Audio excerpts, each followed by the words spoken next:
자개미소, 자기개발에 미친 덕후 유튜버의 소소한 깨달음. 2017년 4월, 미세먼지로 가득한 황사 때문에 봄의 향내를 제대로 만끽할 수도 없고 대통령 탄핵으로 나라 분위기가 뒤숭숭하던 어느 날 밤, 문득 잠을 청하려고 침대에 누워있을 때 그런 생각이 들었다. 사는 게, 내가 이렇게 하루하루 반복된 삶을 사는 게 왜 이렇게 힘들고 지치고 재미가 없을까? 회사, 집, 육아, 회사, 집, 육아. 정말 사는 게 왜 이렇게 바보스럽고 멍청해 보이지? 이젠 이런 삶이 정말 신물난다, 신물나. 다람쥐 쳇바퀴처럼 반복되는 이런 거지 같은 삶, 이젠 정말 끝내고 싶다. 스마트폰 게임도, 드라마도, 제 아무리 맛있는 야식도 내 마음 깊은 곳에서부터 부글부글 끓어오르는 이 이상 야릇한 분노를 잠재우질 못했다. 나를 변화시키고 싶다는 강력한 의지가 오랫동안 내 마음속 깊은 곳에선 이미 자리 잡고 있었지만 언제, 어떻게, 무엇부터 시작을 해야 할지 난 그 해답을 전혀 찾을 수가 없었다. 회사 일 때문에, 아이들 때문에, 먹고 사는 문제 때문에, 그리고 분주함을 핑계로 계속해서 변화를 미루다 보니 나이만 1살, 2살 점점 늘어날 뿐이었다. 그러나 더 이상 핑계를 대고 싶지 않았다.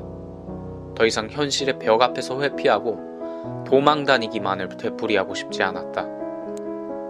나는 끊임없이 반복되던 나의 삶에 환멸을 느꼈고 구체적이면서도 뭔가 확실한 돌파구가 필요하다고 정말 절실하게 변화를 갈구하고 있었다. 그래서 인생의 해답을 찾고 싶었고 이 지긋지긋한 악순환의 연결고리들을 멈추고 새로운 길을 열고 탈출하기를 간절히 열망했다. 어떻게 하면 내 삶을 변화를 시킬 수 있을까? 어떻게 하면 나도 행복한 삶을 살 수 있을까? 어떻게 하면 나도 좀 더 재정적으로 자유롭게 살 수 있을까? 계속해서 스스로에게 질문을 던지기 시작했다. 반복해서 질문을 던지고 질문을 또 던지고 깊게 생각하기 시작하자 나의 발걸음은 자기계발서가 있는 서점과 도서관을 이미 향하고 있었다. 그리고 마침내 내 인생의 첫 번째 터닝 포인트를 일으켜준 책 한 권을 책장에서 꺼내들게 되었다. 그 책은 바로 제프 샌더슨의 아침 5시의 기적이었다. 사실 과거에도 블로그 활동을 하면서 꾸준히 많은 책들을 읽으려고 부단히 애를 썼지만 나는 한 달에 책 한 권을 제대로 읽는 것조차 힘겨워하던 아주 나약한 인간이었다.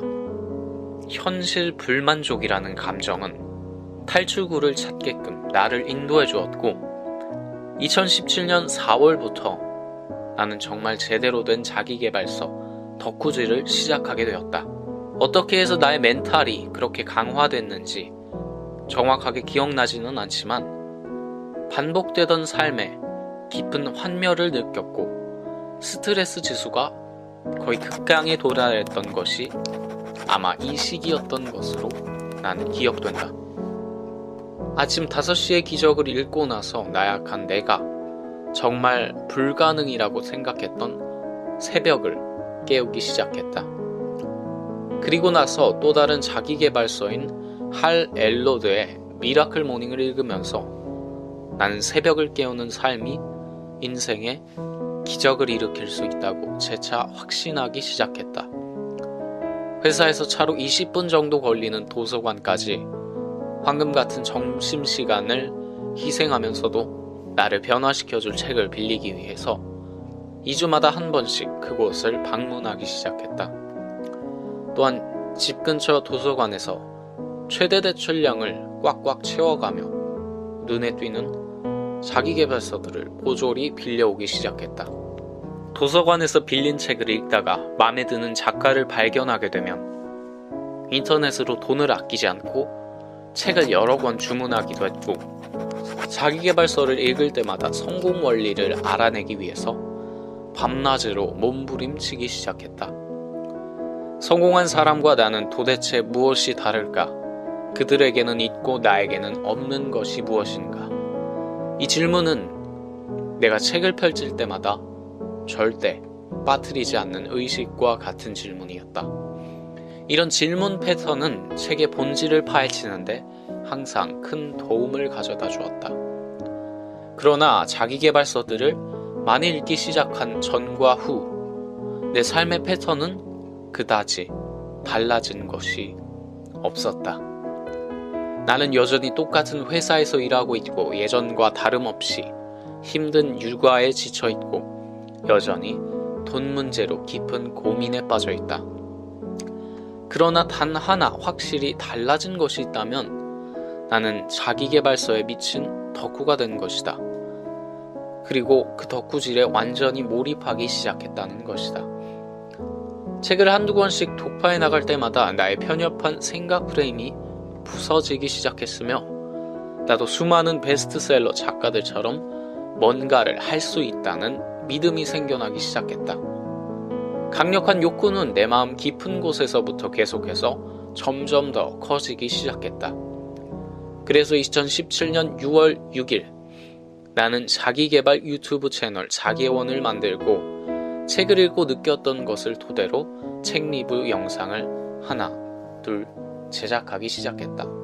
잘하고 싶다는 욕망, 뭔가 나도 책 속의 인물들처럼 기적을 일으키고 싶다는 바람, 그것이 더욱더 뜨겁게 차오르기 시작하자 나는 책그림, 포크포크, 체인지그라운드 같은 유명 자기계발 채널들을 매일마다 탐방하면서 이들의 장점을 최대한 흡수하고 나만의 독특한 컬러를 만들고자 노력했다.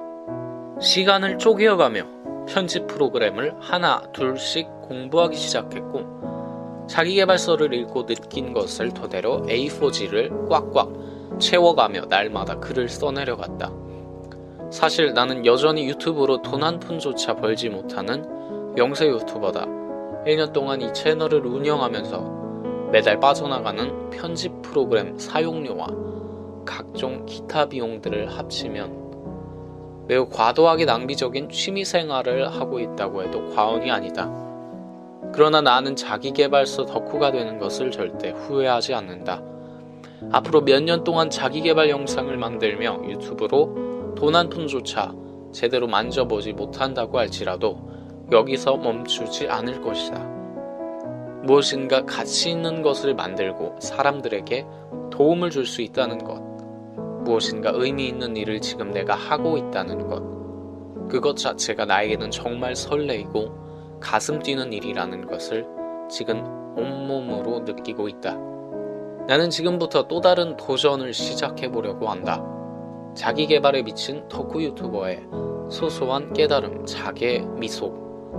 나는 A4지 2장 분량의 영상을 100개 정도 만들어 책 한 권을 출판하겠다는 아주 자기계발서에 미친 덕후스런 목표를 하나 세웠다. 그리고 지금부터 결코 정복하기 쉽지 않은 그 산을 향해 한 걸음씩 묵묵히 오르려고 한다. 나의 비전은 아주 선명하다. 내가 쓴 글과 영상을 통해 지긋지긋한 삶에 지쳐 쓰러진 누군가를 일으켜 세우고, 당신도 무엇인가 의미 있는 일을 할 수 있습니다 라는 꿈과 희망을 선물하는 것이다. 그리고 누군가의 마음속에 열정이라는 불을 지펴 타오르게 만드는 일을 하는 것이 나의 비전이다. 물론 나는 알고 있다. 정말 너무나도 잘 알고 있다. 내가 품고 있는 장밋빛 미래와 달리 현실 세계라는 것은 지독하게 매우 냉정하다는 것을. 그러나 아무것도 시도하지 않는 위험을 감수하기보다 나는 새로운 것을 시도하는 위험이 더 가치 있다고 생각한다. 나는 매일 밤마다 내 이름이 새겨진 책이 출간되는 것을 기분 좋게 상상한다.